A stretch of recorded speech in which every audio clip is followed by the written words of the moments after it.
Right, so the season is officially over for Manchester United, and we finished eighth, as we all seen on the table. To pick the Player of the Year award is a little bit hard when the season has been like this, up and down with injuries and takeovers. And how does it feel to be a Manchester United this season?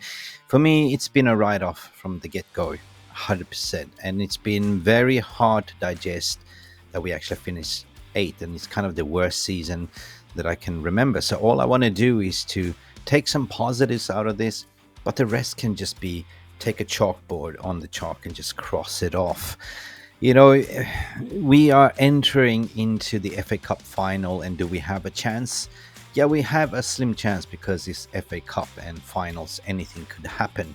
But in terms of moving forward, of course, we as United fans can just only expect that Ineos is actually doing the right thing. We don't know jack shit at the moment. We don't have a Scooby-Doo. Who is coming, who is going, and it's kind of a little bit hush-hush. We don't even know if the Ten Hag's going to be here in the summer. Everything's going to be revealed after the FA Cup. So we are a little bit of an uncharted water, swimming around like in a big pond with sharks circulating, taking a bite. But anyway, at the end of the day, let me know in the comments section below, how do you feel? For me right now, the season is finished. There's no football to look forward to other than the FA Cup, so it's gotta get a little bit of a slowdown, and we're entering into the transfer market. In terms of the Player of the Year award, I was asked the question yesterday in the final highlight show, and you can look at Bruno Fernadez, 100%. The stats came out today that he's created more chances than everyone else in the Premier League 2 seasons in a row, and that is in a very depleted squad and average squad performance. But Bruno still created 114 chances in all competitions this season alone. But one player that does stand out, if you look at the entire season, must be Diogo Dalot. Diogo Dalot, what a professional. You can see the development. He's been very consistent in a team that has been kind of lacking that defensive shield, but Dalot has been injury free throughout the whole season almost, right? When you see Aaron Wan-Bissaka's been out, Diogo Dalot has stepped out, and the goal that he took yesterday is something that reminds me that he does have the attacking ability going forward in scoring goals. We've seen that the tactics lately, they've been deploying him, allowing him to run forward, almost playing like a number 10 instances, drifting into the midfield.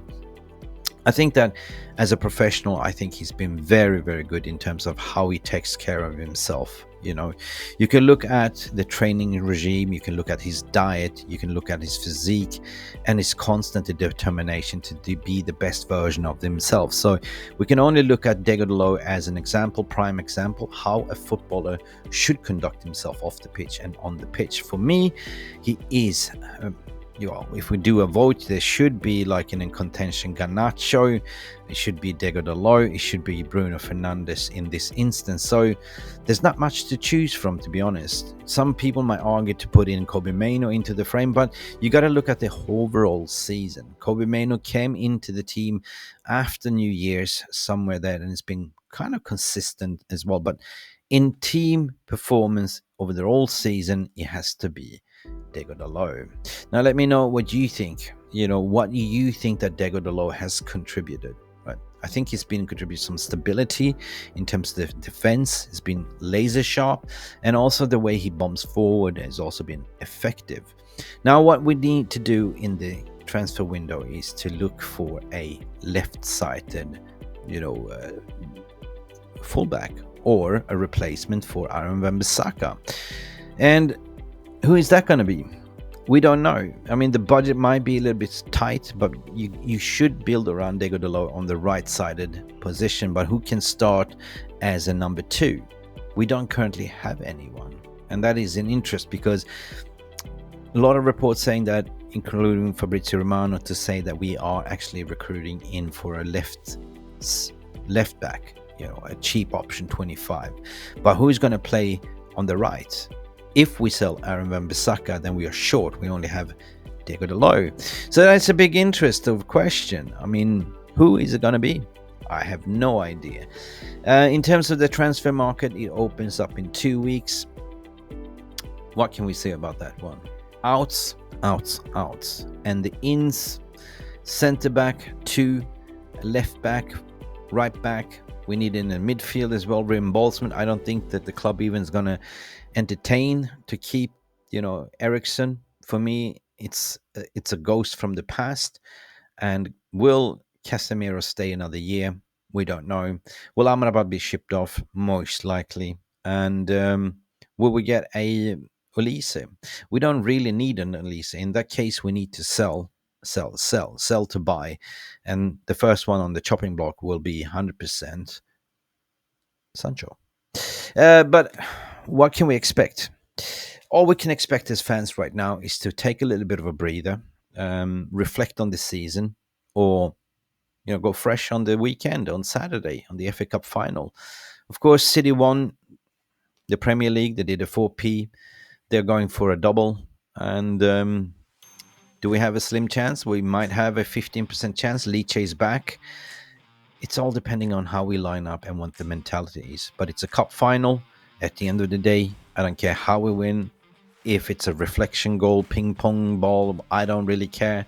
If it's 1-0 to United or a penalty shootout, if we win, we need to win this. It's a must-win cup. Everything is on stake for Ten Hag and Ineos here, because winning that gives us Europa League and revenues. Their revenues can be utilized in the summer window, at least for 1 or 2 signings. But it is what it is. It's been a horrible season. We've been here for you, pressing record, trying to be the voice of reasoning, and at the end of the day, I'm also taking a toll over this. So I'm looking forward for a little bit of a breathing space, to be honest, and we're going to be here for you, covering the transfer window as much as possible over the summer. 100%. We'll be covering the Euros, I think, as well, but at the end of the day, it is all about quality over quantity. So this video is just a reflection of who is the man of the season, and it's Diogo Dalot. And moving ahead, what can we expect from Ineos Revolution? We don't know yet, but we shall see. We will find out after the FA Cup regarding the manager situation. It is so important because player needs to know, and also when you're recruiting, you also need to know from an agent perspective and player perspective. They need to know who's going to be the manager. So Ineos has a massive task ahead of them, and also decide what's going to happen with Mason Greenwood as well. Let me know your thoughts. Of course, this has been my say on this Monday of the recording, and hopefully we will have a better day. Good luck, and speak to you very soon. Talk to you soon. Please don't forget to like and subscribe, and see you later. Bye for now.